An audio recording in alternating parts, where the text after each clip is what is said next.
The telegram arrived on a Tuesday morning in Philadelphia, bearing news that would change Eleanor Hartwell's life forever. Her uncle had died and left her his trading post in Cheyenne, Wyoming Territory, and she needed to claim it within 60 days or lose it entirely. Eleanor stood in the parlor of her aunt's boarding house, her fingers trembling as she held the thin paper. At 22 years old, she had spent the last 5 years recovering from scarlet fever, the illness that had stolen her parents and nearly taken her life as well. The disease had left her thin, perpetually exhausted, and according to every doctor in Philadelphia, irreparably weakened. Her Aunt Margaret swept into the room, took one look at the telegram, and shook her head with such finality that Eleanor felt her heart sink before a word was even spoken. "Absolutely not," Aunt Margaret declared, snatching the telegram from Eleanor's hands.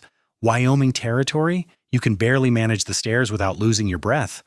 The frontier would kill you within a month. I will not allow you to throw your life away on some foolish notion of independence." Eleanor had heard variations of this speech for years. She was too frail, too delicate, too weak for any kind of real life. She should be grateful for the safety of the boarding house, grateful that her aunt had taken her in, grateful to be alive at all. But as she looked out the window at the gray Philadelphia street, watching a flower seller arrange her baskets with capable hands, Eleanor felt something fierce and desperate rise in her chest. This inheritance was her only chance at a life that belonged to her alone. "I am going," Eleanor said quietly, surprised by the steadiness in her own voice. "The lawyer said I must claim it in person. Uncle James wanted me to have it." Her aunt's face flushed red. "Your uncle was a foolish man who died alone in that God-forsaken wilderness. Is that what you want? To collapse in some dusty street, miles from anyone who can help you? The journey alone would be too much for your constitution." But Eleanor had already made up her mind. 3 weeks later, despite her aunt's protests and the concerned warnings from her aunt's physician, she boarded a train heading west. The journey was exactly as difficult as everyone had predicted.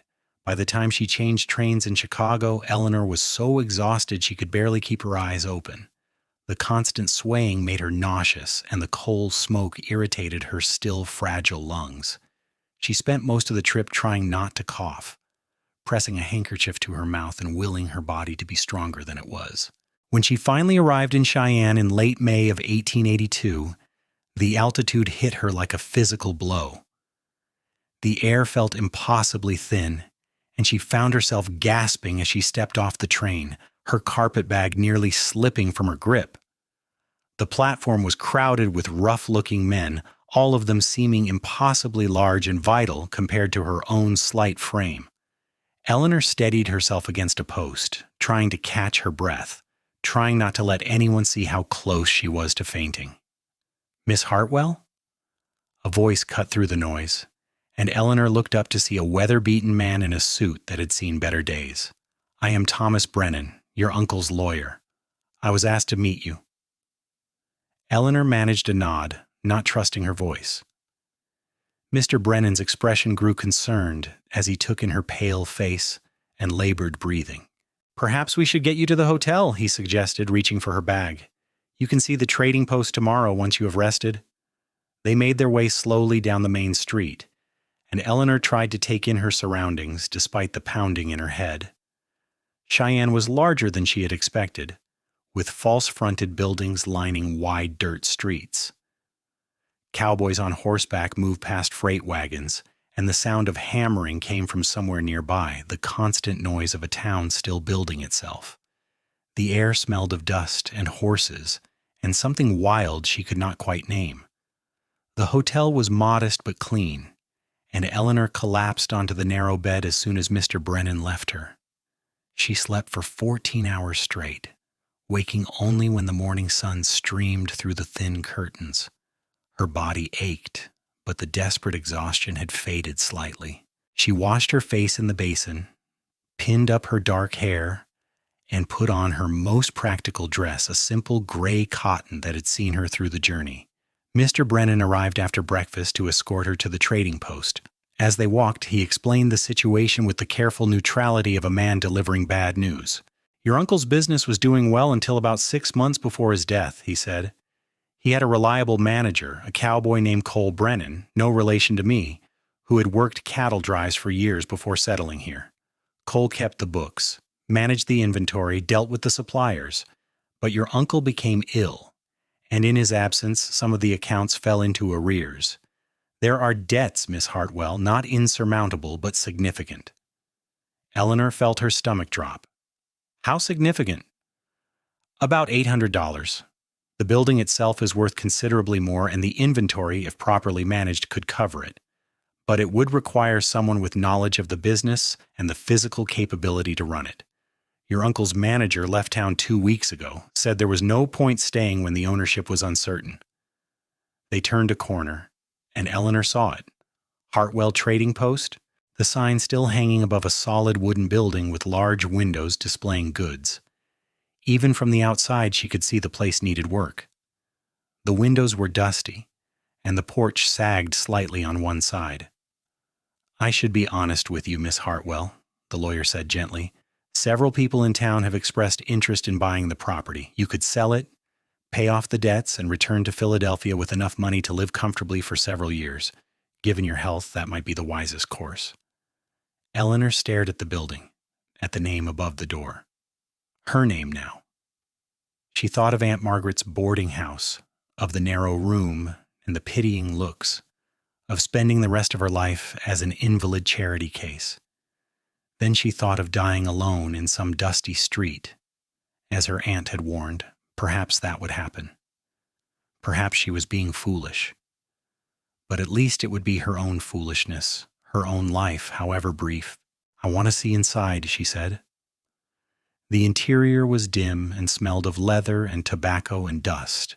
Shelves lined the walls, stocked with everything from canned goods to rope to bolts of fabric. There was a long counter with a cash register, and in the back, Eleanor could see a doorway leading to what must be the storage room. A narrow staircase climbed to the second floor where her uncle had lived. Mr. Brennan handed her a ring of keys.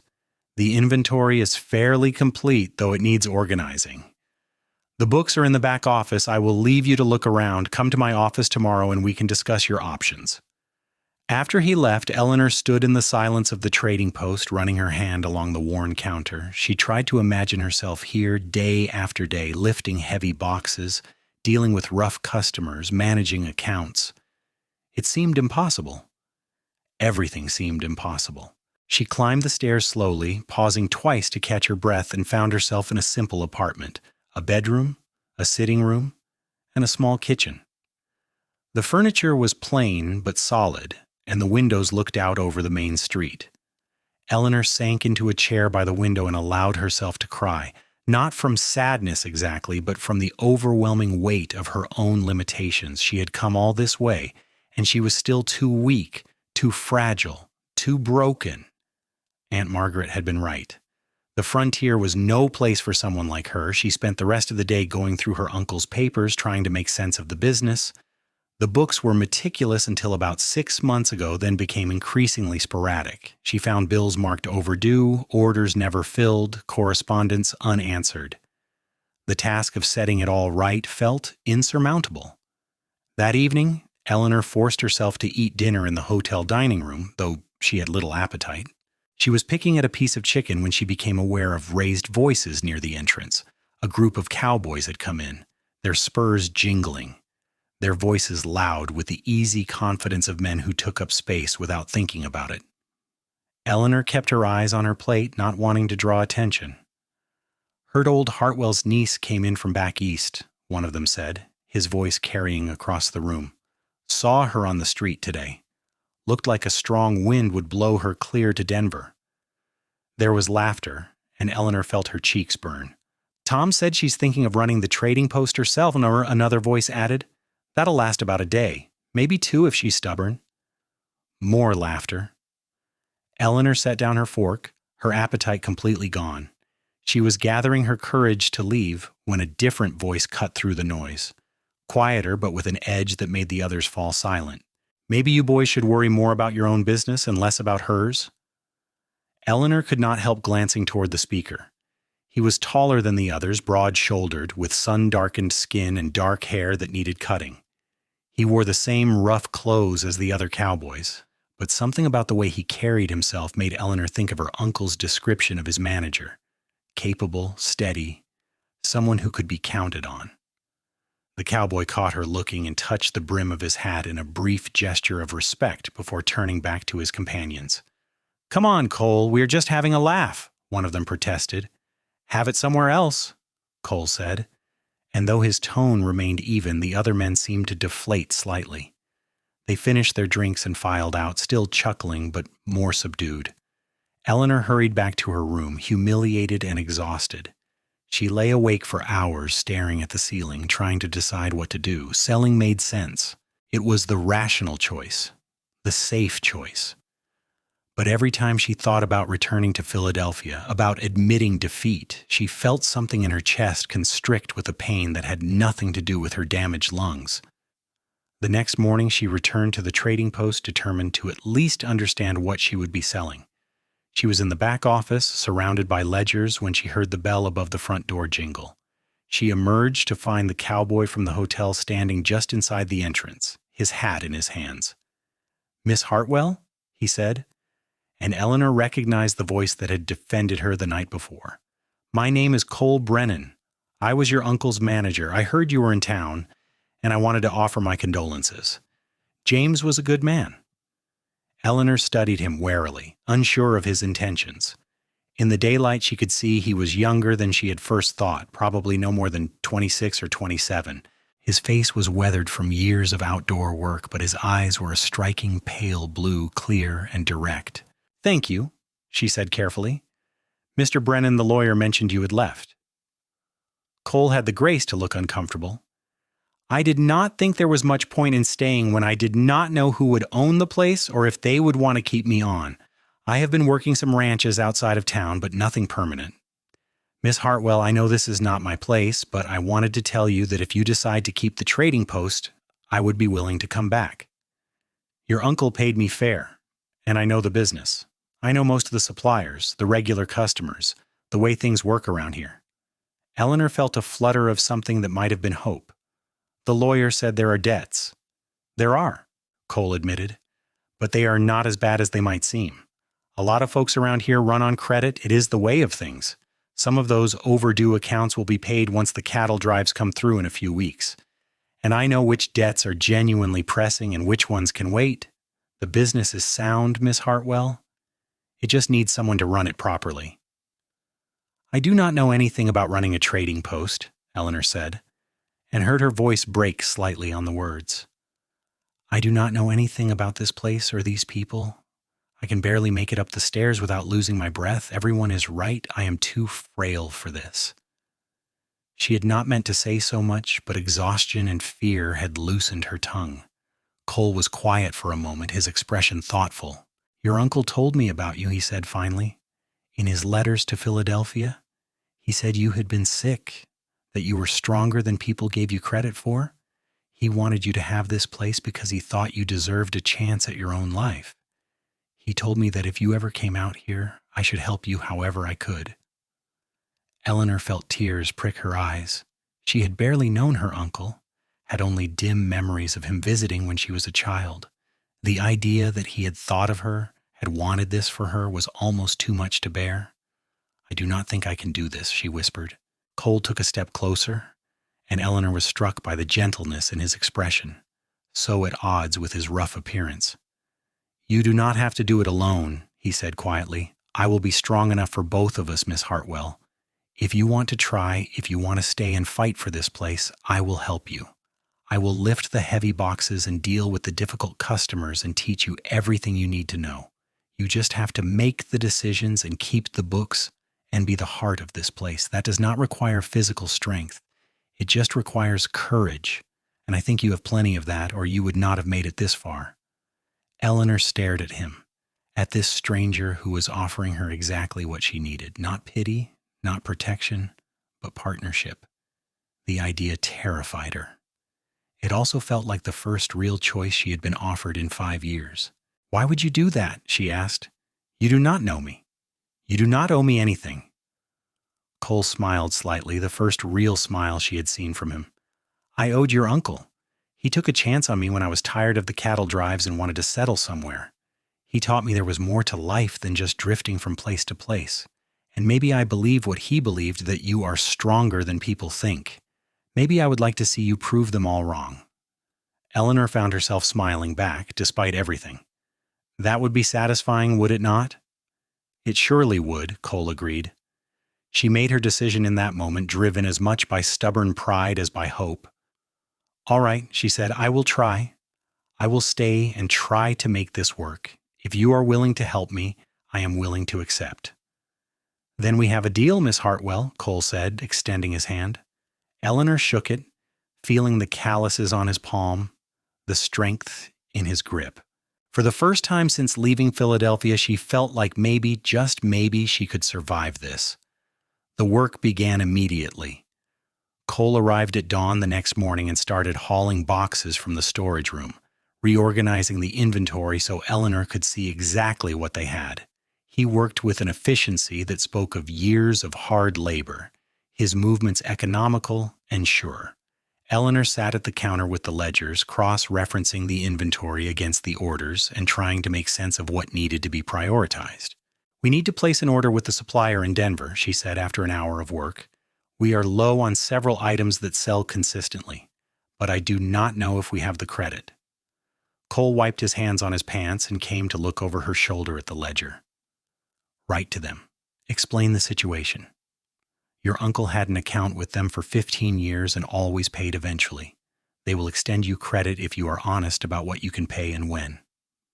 Eleanor drafted the letter, and Cole read it over, suggesting a few changes that made it sound more confident.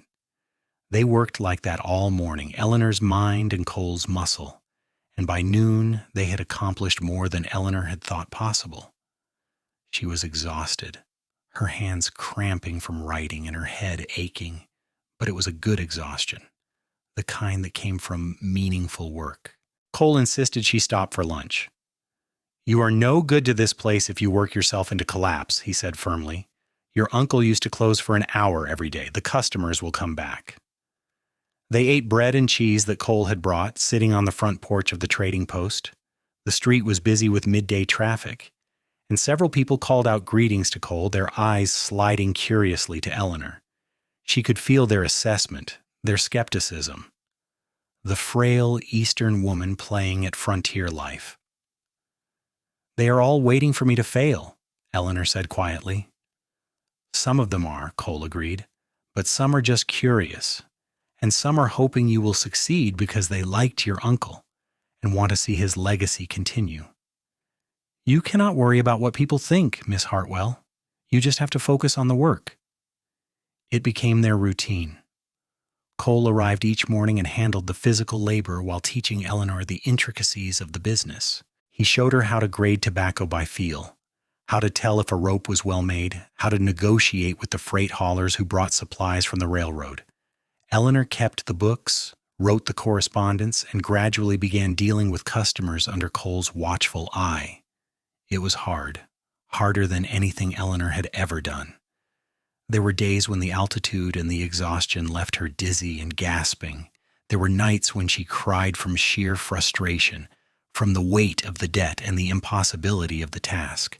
But Cole was always there the next morning, steady and patient, ready to take on whatever she could not manage herself.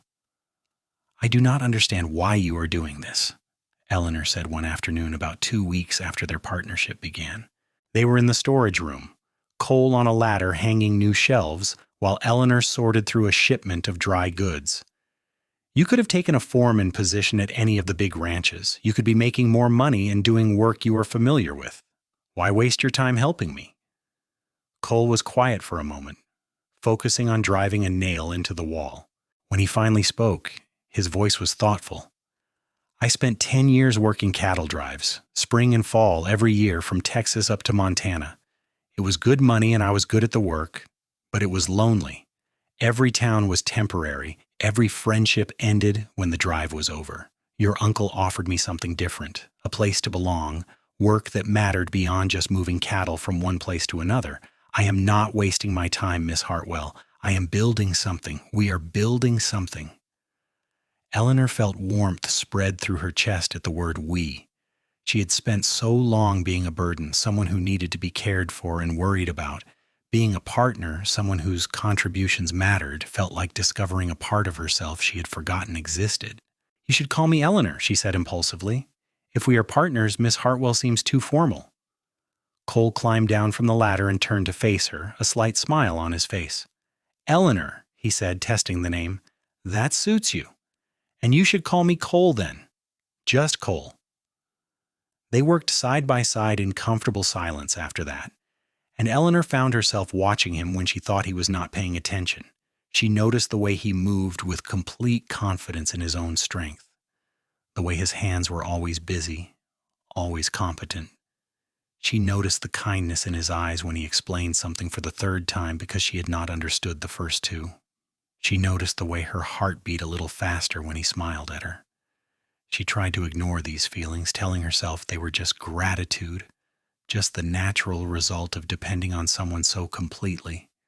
But as the days turned into weeks, she could not deny the truth. She was falling in love with Cole Brennan. The realization terrified her. What could she possibly offer a man like him? She was still weak, still struggling with tasks that would be simple for anyone else. She still had to stop and rest after climbing the stairs, still had to fight for every breath when the wind picked up and filled the air with dust. Cole deserved someone strong, someone who could match his vitality instead of constantly draining it. Eleanor tried to maintain a professional distance, but it was difficult when they spent nearly every waking hour together. Cole seemed oblivious to her feelings, treating her with the same steady kindness he always had. It should have been a relief. Instead, it made her heart ache. The trading post slowly began to thrive under their combined efforts. Regular customers returned, pleased to see the place under good management again. New customers came drawn by the well-organized inventory and fair prices. Eleanor discovered she had a talent for reading people, for knowing what they needed even when they were not entirely sure themselves. Cole handled the rough characters and the heavy negotiations, but Eleanor found she could charm the ranch wives and the traveling merchants with her Eastern manners and genuine interest in their lives. By the end of June, they had paid off a quarter of the debt and were beginning to see a small profit. Cole insisted Eleanor take a salary for herself, though she protested that the money should go toward the accounts first. You need to eat, and you need a place to live, he said firmly. The hotel is expensive. You should move into the apartment above the trading post full time. It belonged to your uncle, and it belongs to you now. Eleanor had been avoiding the apartment, worried that living and working in the same building would make her feel trapped.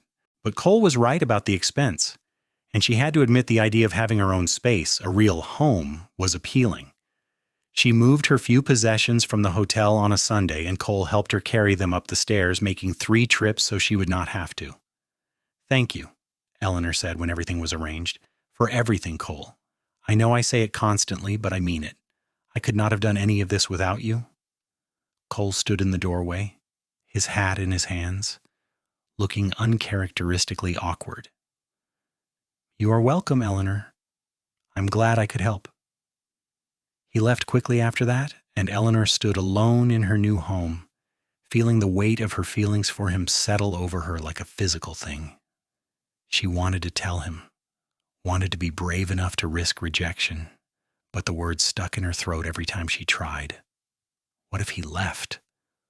What if her confession made him uncomfortable, and he decided he could not work with her anymore? She could not lose him, even if it meant never having more than this careful partnership.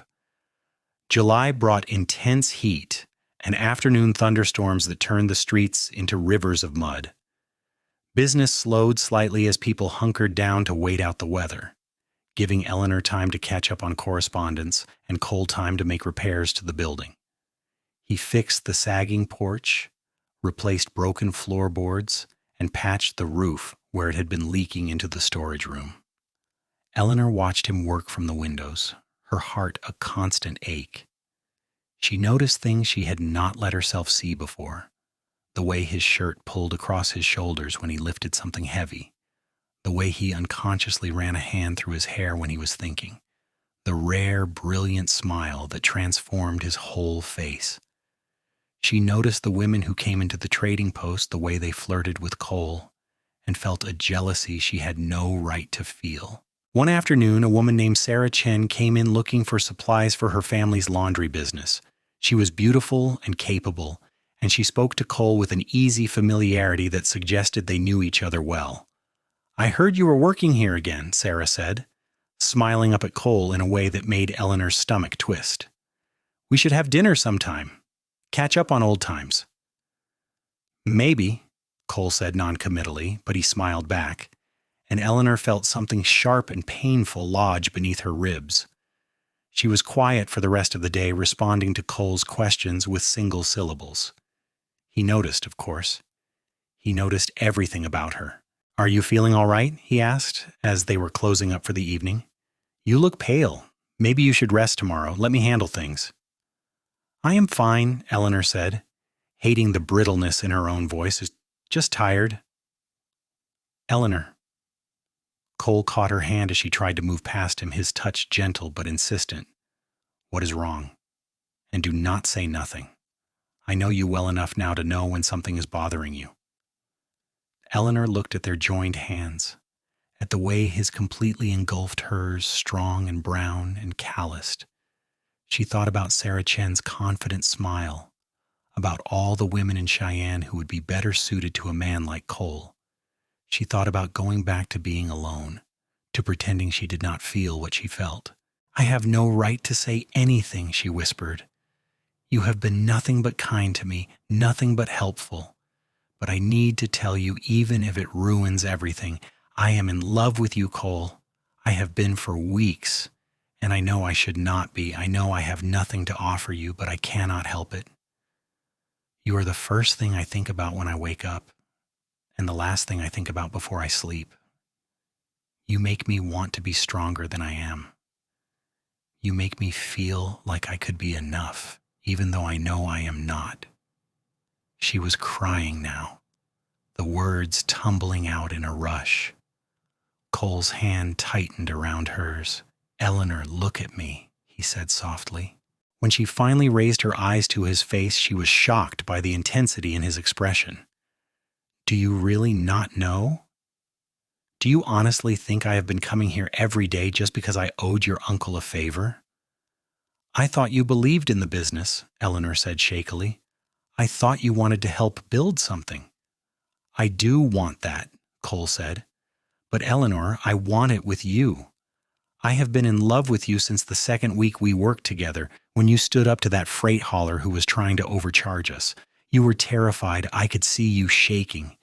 But you did not back down. You did it anyway. That is when I knew you were the strongest person I had ever met, and that I was in danger of losing my heart completely." Eleanor stared at him, barely able to process what he was saying. "But I am not strong. You have to do half my work for me because I cannot manage it myself. I am weak and sickly and broken." "You are not broken," Cole said fiercely, pulling her closer. "You are healing. There is a difference. And you are not weak. Weak people do not travel 2,000 miles alone to claim an inheritance. Weak people do not face down their fear every single day and keep going anyway. Physical strength is not the only kind that matters, Eleanor. It is not even the most important kind." He raised his free hand to cup her face, his thumb brushing away her tears. "I told you I would be strong enough for both of us, and I meant it, not because I think you need saving, but because that is what people do when they love each other. They support each other. They fill in each other's gaps. You are brilliant with the books and the customers and the planning. I am good with the physical labor and the negotiations. Together we make something better than either of us could alone." "Together," Eleanor repeated, the words sounding like a promise. "If you want that," Cole said. "If you want me. I know I am just a cowboy, and you come from a good family back east.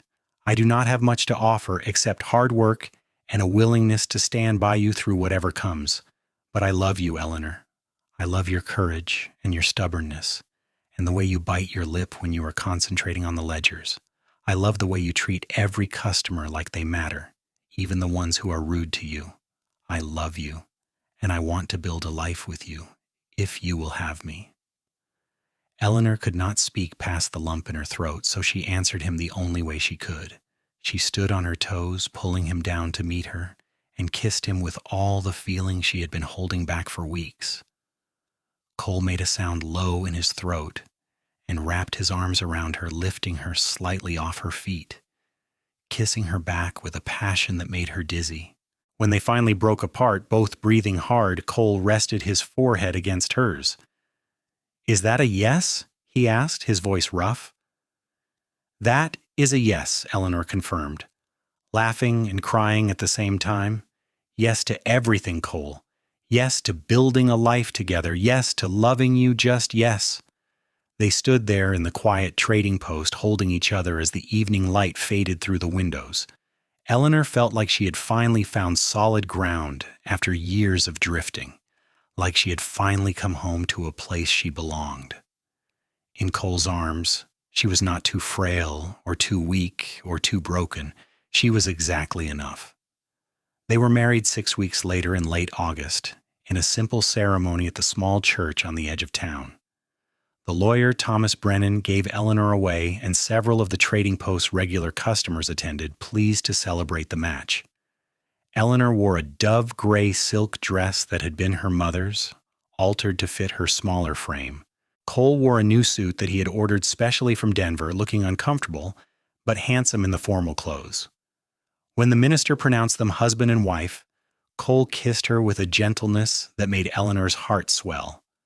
She heard a few of the women in the congregation sigh, and she felt a fierce pride that this good, strong man had chosen her, that he loved her despite all the reasons he should not. They had a small celebration at the hotel, and then Cole carried Eleanor over the threshold of the apartment above the trading post, their home now in truth as well as name. He set her down carefully in the sitting room, his hands lingering at her waist. "Are you tired?" he asked, searching her face. "We can wait if you need to rest. I do not want to push you." Eleanor shook her head, reaching up to loosen his tie. "I am tired of waiting," she said. "I am tired of being treated like I might break. I am your wife now, Cole. I want to be your wife in every way." Cole's eyes darkened, and he kissed her again, deeper this time, his hands moving to the buttons of her dress. They made their way to the bedroom slowly, stopping to kiss and touch, learning the geography of each other's bodies with reverent care. Cole was infinitely gentle, constantly checking that she was all right, that he was not hurting her. Eleanor found herself frustrated by his caution, wanting him to treat her like she was strong enough to match his passion. "I will not break," she whispered against his mouth. "Please, Cole, I need you to see me as your equal, not as something fragile you have to protect." Something shifted in Cole's expression, and he kissed her harder, his hands more demanding. They came together with an intensity that left Eleanor gasping, not from weakness, but from pleasure, from the overwhelming rightness of it. Afterward, lying tangled in the sheets with Cole's arms around her, Eleanor felt more whole than she had in years. This, she thought, this was what it meant to be fully alive. They settled into married life with surprising ease. Cole moved his few possessions into the apartment, and they fell into a comfortable rhythm of working together during the day and retreating to their private sanctuary in the evenings. The trading post continued to prosper, and by late September they had paid off all of the outstanding debts and were beginning to save for future expansion. Eleanor's health improved gradually under the influence of regular meals, meaningful work, and Cole's steadfast care. She still tired more easily than most people, and the thin mountain air still sometimes left her breathless, but the episodes of weakness became less frequent. She gained weight, her face filling out and her body developing curves where before there had been only sharp angles. Cole told her constantly how beautiful she was until she almost started to believe it herself. In October, cattle drives began coming through Cheyenne on their way to the stockyards, and the trading post did brisk business supplying the cowboys and drovers. Cole knew many of them from his years on the trail, and they treated Eleanor with a respect that seemed partly due to her position and partly due to Cole's obvious devotion. The men who had laughed about her frailty that first night now tipped their hats politely and addressed her as Mrs. Brennan with genuine deference. One evening, a drover named Jack Sullivan came into the trading post looking for Cole. Eleanor was alone behind the counter, Cole having gone to the freight office to check on a shipment. Jack was drunk and belligerent, and he leaned heavily on the counter, his breath reeking of whiskey. "Where's your husband, little lady?" he slurred. "I got business with him." "He will be back shortly," Eleanor said, keeping her voice calm despite the flutter of fear in her chest. "You are welcome to wait outside." "I will wait right here," Jack said, reaching across the counter to grab her wrist. "Or maybe you and I can do some business of our own while we wait." Eleanor tried to pull away, but his grip was like iron. "Let go of me," she said, her voice shaking now. "You need to leave." "I do not think so," Jack said, grinning unpleasantly. The bell above the door jangled, and Cole's voice cut through the room like a blade. "Get your hands off my wife." Jack turned, his grip loosening slightly, and Cole was across the room in 3 strides. He grabbed Jack by the collar and hauled him away from the counter. His face set in an expression of cold fury that Eleanor had never seen before. "I said get out," Cole said, his voice deadly quiet. "And if I ever see you near her again, if I ever hear that you have spoken to her or looked at her or even thought about her, I will make sure you regret it. Do you understand me?" Jack stumbled backward, suddenly sober enough to recognize the danger he was in. "I did not mean nothing by it," he mumbled. "I was just having a bit of fun." "Out," Cole repeated, and Jack fled. Cole locked the door behind him and flipped the sign to close, then turned to Eleanor. She was shaking, her wrist red where Jack had grabbed her, and Cole crossed to her immediately, his anger dissolving into concern. "Did he hurt you?" Cole asked, taking her hand gently and examining her wrist. "Are you all right?" "I am fine," Eleanor said, but her voice broke on the words. "I was just frightened. I did not know what to do." Cole pulled her into his arms, holding her tightly. "You did exactly right. You stayed calm and you told him to leave. I am so sorry, Eleanor. I should not have left you alone. I should have known better." "You cannot be with me every moment," Eleanor said, her face pressed against his chest. "I have to be able to handle things myself sometimes." "I know," Cole said, "but I hate that you have to. I hate that there are people who would take advantage of your kindness." He pulled back slightly to look at her face. "We should consider hiring someone to help out in the store. Someone who can be here when I need to be elsewhere. It would make things safer for you and easier for both of us." They discussed it over dinner, and Eleanor realized Cole was right. The business had grown to the point where 2 people could barely manage it, and having a 3rd set of hands would allow for more flexibility and safety. They put out word that they were hiring, and within a week, they had taken on a young man named David Preston, the son of a local rancher who wanted to learn the trading business. David was 18, earnest and hard-working, and he took to the work quickly under Cole and Eleanor's instruction. Having him there freed up Cole to handle more of the supply negotiations and allowed Eleanor to focus on the bookkeeping and customer relationships that were her strength. The change made their lives considerably easier, and Eleanor found she enjoyed having another person to talk to during the long days. Winter came early to Wyoming that year, with snow falling in late October and temperatures dropping well below freezing. The trading post became a gathering place for people seeking warmth and company during the long, dark months. Eleanor started keeping a pot of coffee on the stove and allowing customers to linger, and Cole built benches near the big iron stove where men could sit and talk while they warmed themselves. Eleanor discovered she was pregnant in November, confirmed by the doctor after weeks of exhaustion and morning nausea. She was terrified to tell Cole, afraid of what the pregnancy might mean for her fragile health, afraid that her body would fail at this too. But when she finally worked up the courage to share the news, Cole's face lit up with such joy that her fears seemed suddenly manageable. "A baby," he said wonderingly, his hand spreading across her still flat stomach. "Our baby." "Eleanor, that is incredible. Are you happy about it?" "I am terrified," Eleanor admitted. "But yes, I am happy. I just hope my body is strong enough to carry it safely." "We will take every precaution," Cole said firmly. You will rest when you need to, and we will hire someone else if necessary so you are not working too hard, and I will be with you every step of the way. We will do this together, just like everything else." The doctor was less optimistic. He warned Eleanor that pregnancy would be difficult for someone with her medical history, that she should expect complications, that she might not survive the birth. Eleanor listened to his dire predictions with a sinking heart, then went home and cried in Cole's arms. "I will not lose you," Cole said fiercely, holding her close. "I do not care what the doctor says. You are stronger than he thinks. You have been proving people wrong since you arrived in Cheyenne, and you will prove him wrong too." Eleanor wanted to believe him, but the fear lingered.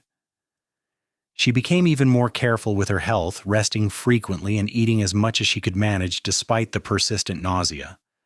Cole was attentive to the point of being overprotective, constantly asking if she needed anything, if she was feeling all right, if she should lie down. It was sweet but also exhausting, and finally Eleanor had to sit him down and establish some boundaries. "I love you," she said, taking his hands, "and I appreciate how much you care. But you have to let me live my life, Cole. I cannot spend the next 7 months being treated like an invalid. I will tell you if I need help, I promise, but you have to trust me to know my own limits." Cole nodded, looking chastened. "You are right. I am sorry. I am just scared of losing you." "I am scared too," Eleanor admitted, "but fear is not a reason to stop living. We will face this together, and whatever happens, we will face it with courage. That's all we can do." The winter was long and cold, but Eleanor made it through with determination and Cole's unwavering support. Her body changed as the baby grew, her small frame becoming rounder, her movements slower and more careful. Business at the trading post slowed during the worst of the weather, giving her time to rest and prepare for the baby's arrival. They converted the small second bedroom in the apartment into a nursery, and Cole spent his evenings building a cradle from smooth pine, sanding it until it was perfectly smooth so there would be no risk of splinters. Eleanor sewed tiny clothes and blankets, her hands working steadily even when she was too tired to stand. They were building something together, preparing a space for the new life they had created, and despite her fear, Eleanor felt a deep contentment. Spring came slowly, the snow melting in fits and starts, and with it came the return of customers and the busy season. Eleanor was huge by then, her due date approaching in late April. She could no longer work behind the counter for long periods, so she focused on the books and on training David to take over more responsibilities. Cole hovered constantly, and even David learned to watch her carefully, ready to help if she needed it. The baby came on a warm evening in late April, 3 weeks before the doctor had predicted. Eleanor had been feeling odd all day, a tightness in her back and belly that she had tried to ignore. When her water broke, while she was reviewing the ledgers, Cole went white with panic. "I need to get the doctor," he said, already moving toward the door. "You need to lie down. David, stay with her. Do not let her move." "Cole, wait," Eleanor called, but he was already gone, running through the streets of Cheyenne like the devil was chasing him. The labor was long and difficult. Exactly as the doctor had warned, Eleanor labored through the night and into the next morning, her body racked with pain, her strength fading with each hour that passed. Cole stayed by her side the entire time, holding her hand, wiping her forehead with cool cloths, telling her over and over that she was strong, that she could do this, that he loved her. "I cannot," Eleanor gasped at one point, when the pain was so intense she thought it might split her in two. "Cole, I cannot. It is too much." "You can," Cole said, his voice breaking. "Eleanor, look at me. You are the strongest person I have ever known. You can do this. I know you can. Just a little longer, love. Just a little longer." The baby finally came as dawn was breaking, a lusty cry filling the small bedroom. The doctor held up a squirming, red-faced infant, and Cole laughed and cried at the same time. "A boy," the doctor announced. "A healthy baby boy, and Mrs. Brennan, you did remarkably well, better than I expected, I must admit." Eleanor barely heard him. She was focused on the baby the doctor placed in her arms, this tiny, perfect creature that she and Cole had made together. The baby had a shock of dark hair and his father's blue eyes, and when he wrapped his tiny fist around her finger, Eleanor felt her heart expand with a love so fierce it bordered on painful. "He is beautiful," Cole whispered, sitting on the edge of the bed and putting his arm around Eleanor's shoulder so they could both look down at their son. "He is absolutely perfect, just like his mother." They named him James, after Eleanor's uncle, with Cole's last name making him James Brennan. Little James was a good baby, sleeping reasonably well and eating enthusiastically, and Eleanor recovered from the birth with surprising speed. The doctor admitted he was impressed, and Eleanor took a quiet satisfaction in proving him wrong. The first few months of motherhood were exhausting but joyful. Eleanor learned to nurse James while reviewing the trading post's accounts, to soothe him while discussing supply orders with Cole, to function on minimal sleep and maximum love. Cole was a devoted father, rising in the night to change diapers and walking James around the apartment when he was fussy so Eleanor could rest. They worked together in this new challenge just as they had in everything else, dividing the labor and supporting each other through the difficult moments. The trading post continued to thrive, and by James's first birthday, they had expanded the inventory and were discussing the possibility of opening a second location in a nearby town. Eleanor had fully taken over the business management, her sharp mind and organizational skills making her invaluable, while Cole handled the supply chain and the physical operations. David had become an integral part of the team, and they had hired 2 more clerks to handle the increased business. Eleanor's health had stabilized in a way that seemed almost miraculous. She still had limitations, still tired more easily than most people, but she had learned to work within those constraints. The daily activity and purpose had strengthened her in ways the Philadelphia doctors had never anticipated, and she could now manage the stairs without gasping, could work a full day without collapsing. She would never be robust, but she was no longer the frail invalid who had stepped off the train in Cheyenne 4 years earlier. One evening, when James was 2 years old, Eleanor and Cole sat on the porch of the trading post, watching the sun set over the Wyoming plains. James was playing at their feet with a set of wooden blocks Cole had carved for him, talking to himself in the nonsensical way of toddlers. Eleanor leaned against Cole's shoulder, feeling perfectly content. "Do you ever regret it?" she asked. "Staying here, building this life? You could have done so many other things." Cole wrapped his arm around her and kissed the top of her head. "Not for a single moment. This is exactly where I want to be, with you and James, building something that matters. I told you once that I would be strong enough for both of us, remember?" "I remember," Eleanor said softly. "I was wrong about that," Cole continued. "Not about being willing to support you, but about you needing me to be strong for you. You were always strong enough, Eleanor. You just needed someone to believe in you and give you a chance to prove it. You have exceeded every expectation, surpassed every limitation people tried to put on you. I am so proud of you and so grateful that you let me be part of your life." Eleanor turned to look at him, this man who had changed everything for her, who had seen her potential when everyone else had seen only weakness. "I could not have done any of this without you," she said. "You gave me the courage to try and the support to succeed. We built this together, Cole. We are still building it together." "Together," Cole agreed, and kissed her as the last light faded from the sky. 2 years later, Eleanor gave birth to their second child, a daughter they named Margaret Rose, after Eleanor's aunt and Cole's mother. The birth was easier than James's had been, and Eleanor recovered quickly, eager to get back to the life she loved. Little Maggie was a cheerful baby with Cole's blue eyes and Eleanor's dark hair, and James was thrilled to have a sibling to play with. The trading post had become one of the most successful businesses in Cheyenne, and Eleanor and Cole were well-respected members of the community. People no longer saw Eleanor as the frail Eastern woman who had foolishly tried to claim her inheritance.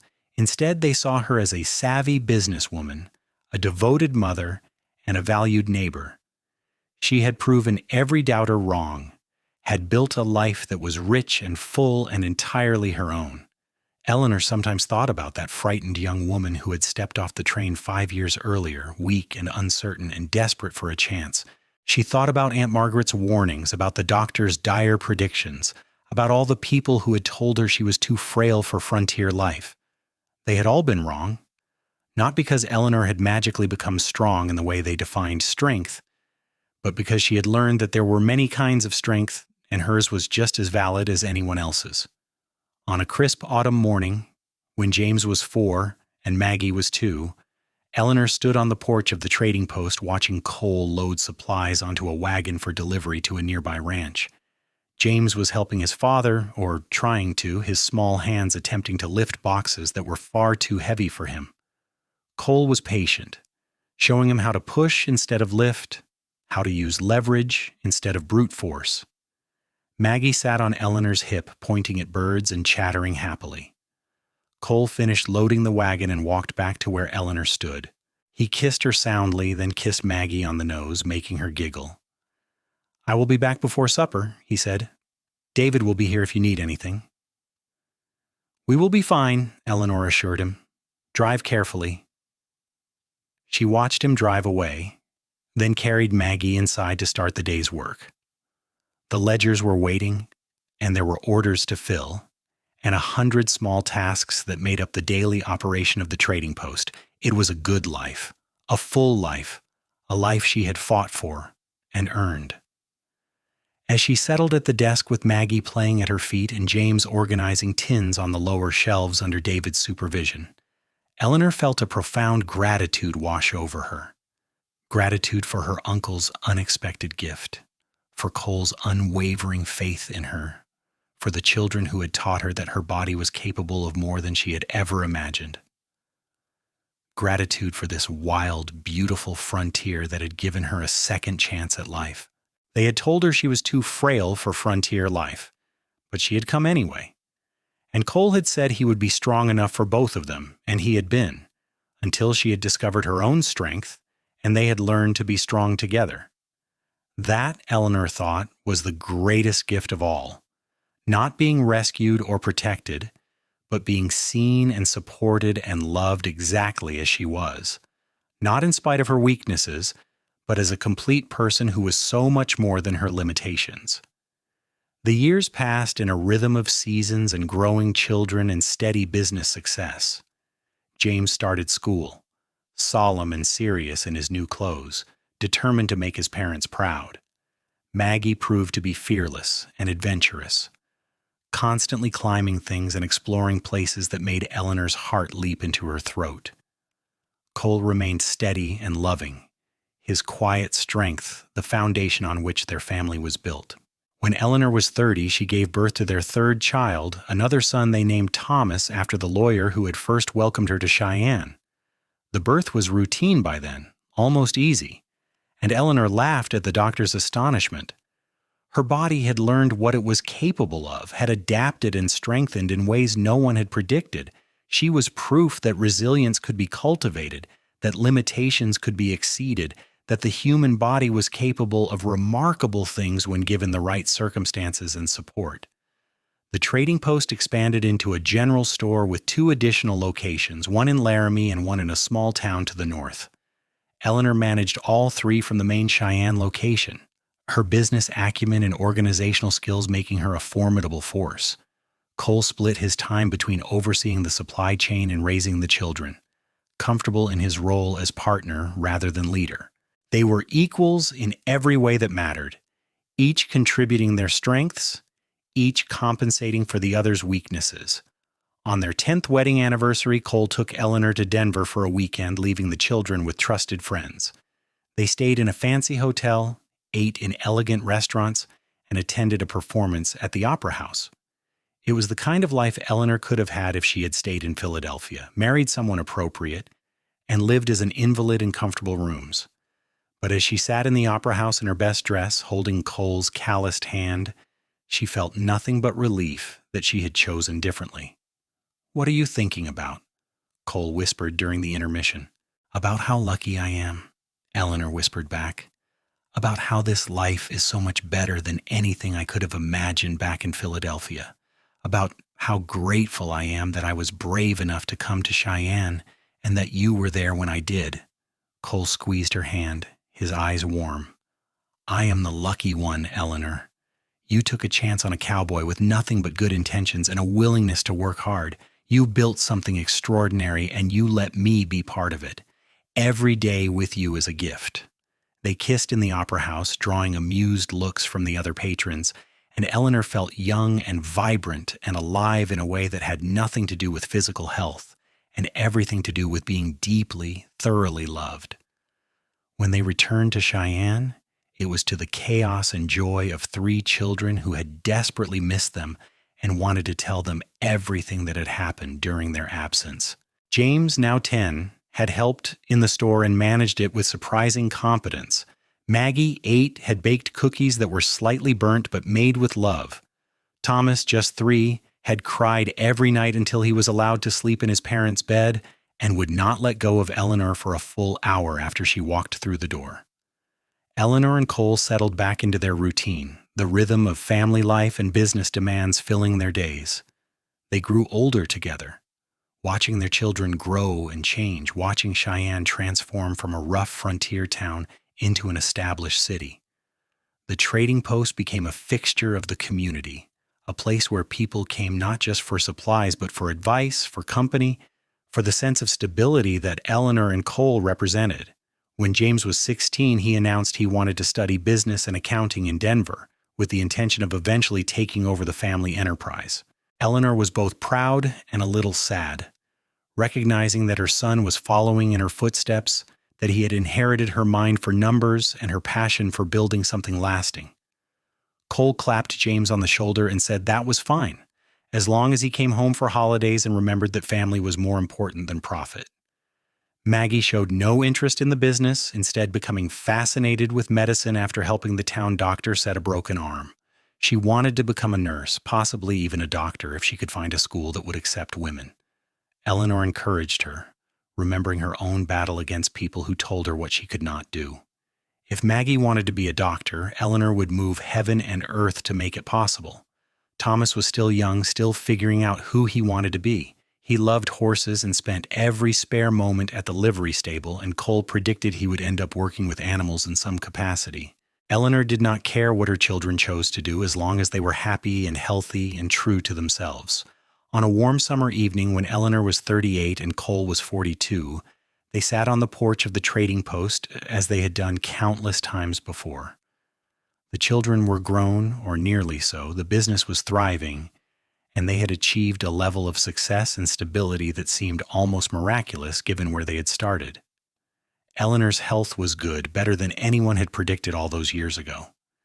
She still tired more easily than most people, still had to be careful during the brutal Wyoming winters, but she was strong and capable and deeply content. "Do you remember the first time we talked?" Eleanor asked, watching the sunset over the familiar street. "When you came to the trading post and offered to help me?" "I remember," Cole said.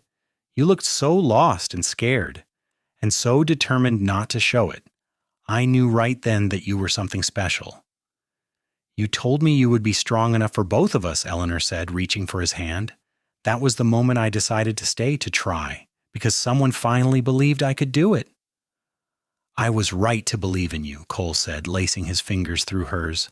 "Look at everything you have accomplished, Eleanor. Look at the life you have built. You did that." "Yes, I helped, but the vision, the determination, the courage, that was all you." Eleanor leaned her head on his shoulder, feeling the same sense of rightness she had felt since the day they married. "We did it together," she corrected gently. "That is what you taught me, Cole. That asking for help is not weakness.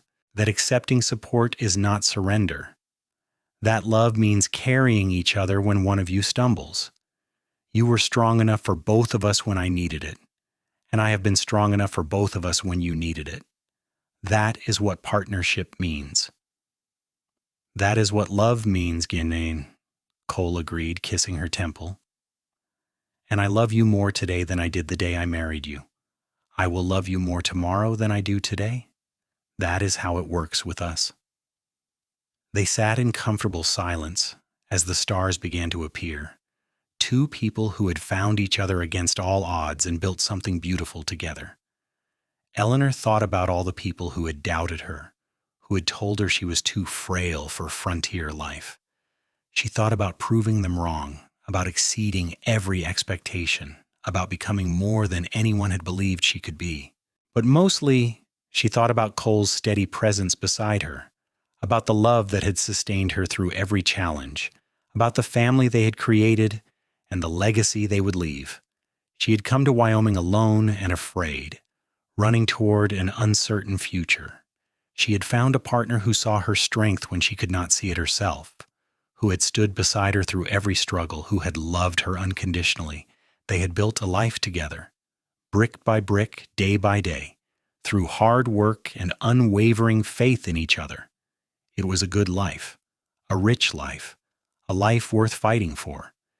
And as Eleanor sat on the porch with Cole's arm around her shoulders and the vast Wyoming sky stretching above them, she knew with absolute certainty that every difficult step of the journey had been worth it. She had found her home, her purpose, and her heart's true companion. She had found everything she had been searching for in the most unlikely place with the most unexpected man, and she had never been happier.